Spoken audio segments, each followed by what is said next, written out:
Have you heard the quote that a closed mouth does not get fed? If you've never heard this before, let me be the first to tell you, the enemy doesn't always have to stop you. Sometimes, he only has to convince you to stay silent. Think about it. How many opportunities have we missed because we were afraid to speak, afraid to ask, afraid to apply, afraid to start, afraid of being rejected, afraid of what people might think? And yes, life has a way of making us quiet. Sometimes it's disappointment. Sometimes it's shame. Sometimes it's anxiety. Sometimes it's the voices around us telling us we're not enough.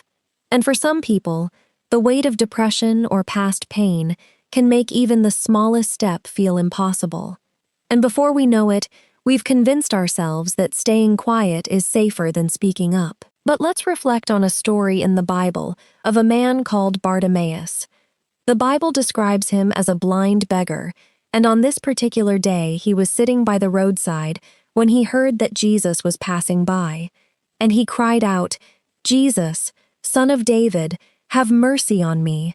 The crowd immediately tried to silence him. "Be quiet. You're making too much noise. You're disturbing everyone." But instead of giving up, the Bible says he cried out even louder. And something incredible happened. Jesus stopped, and he received his sight, not because the crowd spoke, but because this man refused to let his voice be buried by fear or by the opinions of others. But what if Bartimaeus had listened to the crowd? What if he had convinced himself he wasn't worthy? He would have missed the miracle that was right in front of him. Maybe today, your cry isn't for healing. Maybe it's finally sending that application, starting that business, asking for help, having that difficult conversation, or taking the first step toward the purpose God has placed in your heart. Don't let fear speak louder than your faith. Your voice might be the very thing God uses to open the next door. So today, don't stay silent. Speak, pray, ask, apply, cry out if you have to, because sometimes the breakthrough begins with the courage to open your mouth. Remember, faith isn't always silent.